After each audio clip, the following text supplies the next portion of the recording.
I taught advanced placement U.S. history here in the city for many years. And if students passed that class, took a test, then they could get some college credit and would jump way into their college career.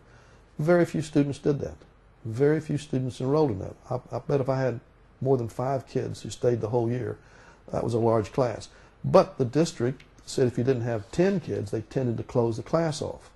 So the kids who had the ability and the want, in many ways, were being penalized. I see the Gulen School as a possibility, like other private schools, as a place for those who perhaps have more academic desire, have more academic ability. They're not going to be held back. They're going to be challenged. They're going to be able to move on. And when they graduate, the kids who are in other classes, other schools, they'll fight their own battles in their own schools and have to learn at their own levels, and they may not be at the same place. Well, that's the kids made those choices. The families made those choices by not emphasizing the importance of education, which is clearly very high in all the families that we visited. I believe you visited Gulen schools in the western and eastern part of Turkey. And Okay. in the eastern part of Turkey, there are some students who are as well as some Turkish origin. Did you see the mixture of like Kurdish and Turkish students in the same class? I could not tell a mixture in the students, but among the teachers I could. And talking with them, clearly they acknowledged they were from other countries. They were from outside Turkey. And their children were in the schools, although there was no way for me to tell which was which. I couldn't tell from the appearance. Ethnic background just was not jumping out at you. Like the eastern part of Turkey usually have like this type of tensions, and in those schools, people from different ethnic backgrounds can come together and they can be friends. So it helps to alleviate this tension. Right. Do you think that this can be also applied in the Western Hemisphere for different ethnic backgrounds or different backgrounds that people have and they use it for tension? I think that philosophy and that interest, that concern, that viewpoint, that strategy can work in the West. And probably because of our cultural background of supposedly open society. And in most public schools, the administration and superintendents, their feet are held to the fire. You better not be caught treating a student of a different ethnicity from a Caucasian or European student. If that happens, you're in very serious trouble with the administration. Not because of laws, because there are board policies who say you're not supposed to do this, and it could cost them their job. But I think that approach in the Gulen schools that we saw, and all of the administrators, the people we talked with, obviously they spoke English very well.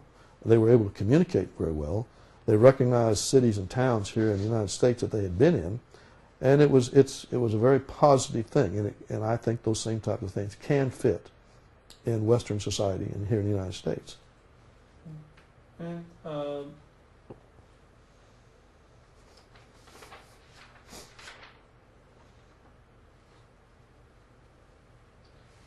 some scholars and intellectuals say that Gulen should be nominated for Nobel Peace Prize. What do you think about this? I didn't quite understand that. Some scholars and intellectuals say that Gulen should be nominated for Nobel Peace Prize. Gulen? Yes, Hoca Efendi. And what do you think about this, about his activities, his school and intellectual activities that contribute to world peace? If I'm understanding your question correctly about whether or not Gulen should be nominated for some type of award, Nobel Peace Prize or something, I would say definitely yes. One of the things that we saw when we were there, we were in the publishing house or newspaper office, and we were having a meal there, and as you looked outside, you looked down into a yard which was a Catholic school. And the Catholic priest who headed up that school came over and participated in our dialogue, and he was very supportive of Gulen. And there were pictures of, I think the Gulen met with one of the popes. And then he has met with other religious leaders and has taken upon himself to try to initiate and put this approach into practice, which their seeds, they're laying seeds, obviously has taken root with a lot of Turkish families, a lot of Turkish people, And it's having an impact on a lot of people here, the ones who read and are becoming more informed. To me, that would probably be a very appropriate award, because he may not be able to point to places right now where he has settled a problem between two angry factions, but the seeds he's laying are going to perhaps prevent some of those things in the future.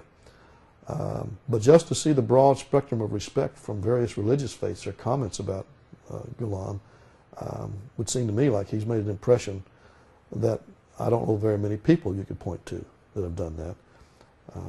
About the only one I might go along with would be President Jimmy Carter, who trying to resolve the issues over in Israel, brought over from Egypt and from Israel the leaders and settled some things, although right now it doesn't seem like it's holding. And if you had a chance to meet with Hoca Efendi, what would you want to tell him? What would be your message? I would like to know why and how his understanding of the Quran seems to have the Sufi approach.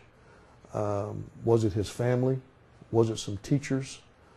Who was it that encouraged him and caught his attention to the extent that he was willing to put the energy and time and the writings in applying Islam from a Sufi perspective, which I understand to be more spiritual. It's not just rote. You just don't pray 5 times a day because you pray 5 times a day. There's supposed to be a spiritual intent. I call that personal relationship, personal motivation. But I'd like to know what his background was. What was it that caused him? I have not read on his life, just some of his comments on topics. But I'd like to know his background, where it came from. If you want to describe Hoca Efendi in few words, how would you? Devout and informed. Devout and informed. He understands a variety of things. Another thing I looked at was his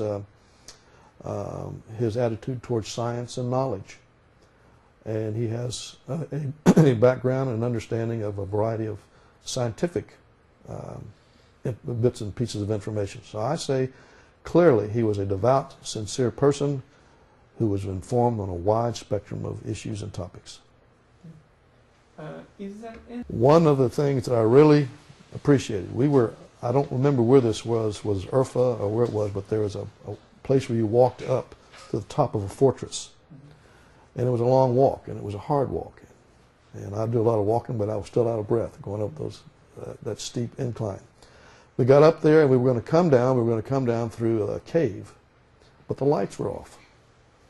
And so we debated whether or not we were going to try to go down without the lights or to go walk back down the way we'd come up. Well, most of us were really wanting to go down a different way. We'd already seen what we came up, so let's go down a different way.